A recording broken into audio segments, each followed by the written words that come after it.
Welcome to face master கம்மி ஆரத்தி பார்க்க போகிறோம்னா எடப்பாடி பழனிசாமிகிட்ட பார்த்தீங்கன்னா நிறைய முன்னாள் அமைச்சர்கள் ஒன்றிணைந்த அதிமுக உருவாக்கம்னு சொல்லிட்டு நிறைய தடவை வற்புறுத்தியும் எடப்பாடி பழனிசாமி திட்டவட்டமாக சொல்லிட்டாங்க. எடப்பாடி தரப்பு ஒன்றிணைந்த அதிமுக உருவாக்க விரும்பலைன்றத மாதிரி வெளிப்படையாகவே பார்த்தீங்கன்னா ஜெயக்குமார் வச்சு ப்ரெஸ் மீட்டில் சொல்லிட்டாங்க. ஸோ அந்த 6 முன்னாள் அமைச்சர்கள் போய் எடப்பாடி பழனிசாமி வீட்டில் சந்திப்பு நடத்தி இந்த விஷயமா பேசினதா ஒரு விஷயம் இப்போ நியூஸில் வந்துட்டு இருக்கிறதெல்லாம் கற்பனைங்க, அதெல்லாம் பார்த்தீங்கன்னா டேரஸ்கன் ஸ்க்ரீன் பிளே எல்லாம் பண்ணியிருக்காங்கன்ற மாதிரி ஜெயக்குமார். இது மறைமுகமாக பார்த்தீங்கன்னா ஜெயக்குமார் வேலுமணிக்கு தான் வார்னிங் கொடுக்குற மாதிரி ஒரு தோற்றத்தை உருவாக்கி இருந்துச்சு. ஆனால் ஒன்றிணைந்த அதிமுக உருவாக்கில் பார்த்தீங்கன்னா தொண்டர்களுக்கு மிகப்பெரிய லெவலில் பார்த்தீங்கன்னா ஒரு சந்தோஷத்தை ஏற்படுத்தியிருக்கு. எடப்பாடி இல்லாத அதிமுக கூட உருவாகிறதுக்கு அதிகப்படியான வாய்ப்பு இருக்குது. ஸோ இந்த மாதிரி சமயத்தில் பார்த்தீங்கன்னா டெல்டா போயில் அதிமுக முகமாக இருக்குது இப்போ எடப்பாடி அணியில் இருக்கிற காமராஜ். ஸோ ஓஎஸ் மணியனை வச்சு பார்த்தீங்கன்னா எடப்பாடி பழனிசாமி அமமுகலையும் ஓபிஎஸ் அணியை சேர்ந்த முக்கியமான நிர்வாகிகள், அதாவது வைத்தியலிங்கம் கீழே இயங்குவாங்கல்ல, அவங்களெல்லாம் பார்த்தீங்கன்னா இணைக்கிறதுக்கான பணிகளை கொடுத்துருந்தார். ஆனால் இது காமராஜ் தெரியாது. ஓஎஸ் மணியனே பார்த்தீங்கன்னா அவங்களாம் தூக்கிட்டு பார்த்தீங்கன்னா டெல்டா போயில் பார்த்தீங்கன்னா ஒரு விழாவில் எல்லாருமே இணைகிறாங்க. இது காமராஜ், இந்த விஷயம் காமராஜ் தெரியவே இல்லை. என்னப்பா நம்ம மாவட்ட செயலருக்கும் நம்மகிட்ட எதுவுமே கேட்க மாட்டுறாங்க, இப்படிலாம் பண்ணால் நம்மளை எப்படி மதிப்பாங்கன்ற மாதிரி காமராஜும் யோசிச்சிருக்காரு.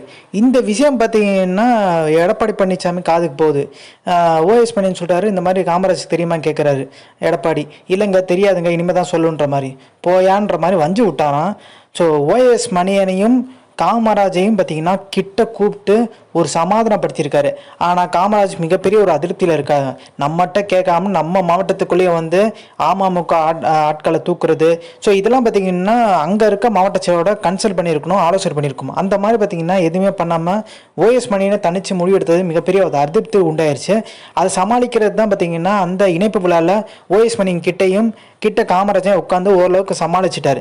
ஸோ வீரமணி மேலே பார்த்தீங்கன்னா வேலூரில் இருக்க நிர்வாகிகள் ஏகப்பட்ட புகார் அள்ளி வீசிட்டாங்களாம். ஸோ வீரமணியை மாற்றியே ஆகணும் மாவட்ட செயலர் பொறுப்பு அந்த அளவுக்கு நெருக்கடி கொடுத்துட்டாங்களாம். ஏற்கனவே எடப்பாடி பழனிசாமிக்கு ஏகப்பட்ட நெருக்கடி. அது மட்டும் கிடையாது, எம்ஆர் விஜயபாஸ்கர் இந்த பத்திரம் பதிவில் பார்த்தீங்கன்னா முறைகேடுன்னு சொல்லிட்டு இப்போ தலைமறைவாக இருக்கார், ஜாமீன் கூட தராமல் இருக்காங்க.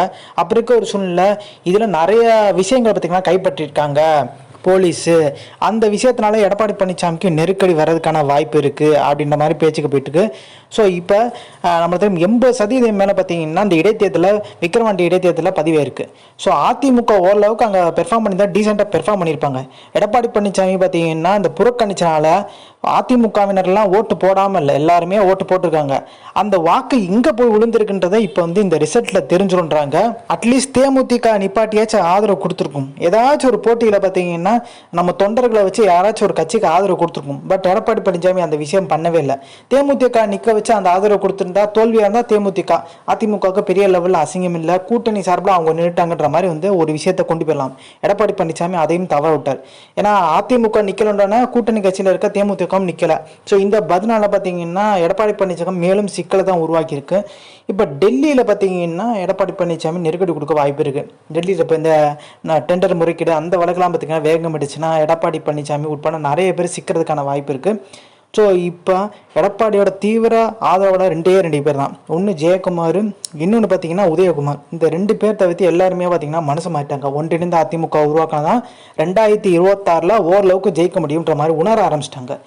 ஸோ இப்படி இருக்க ஒரு சூழ்நிலை இப்போ அந்த 6 பேர் போனாங்க பார்த்தீங்களா முன்னாள் அமைச்சர்கள் எடப்பாடி பழனிசாமிகிட்ட சந்திக்க. இந்த திருப்பியும் திங்கக்கிழமை போகிறாங்க. போன திங்கக்கிழமை எடப்பாடி பழனிசாமி மறுத்துட்டார். இந்த திங்கக்கிழமை போகும்போது 8 பேராக போகிறாங்க, உட்பட எம்எல்ஏக்களும் போகிறாங்க. சீனியரோட இப்போ கரண்ட்டில் சிட்டிங் எம்எல்ஏக்களும் அதிமுக சேர்ந்தவங்க போகிறதா சொல்கிறாங்க. 27 எம்எல்ஏக்கள் மேற்பட்டவங்க ஒன்றிணைந்த அதிமுக உருவாக்கணுன்ற மனநிலைக்கு வந்துட்டாங்க.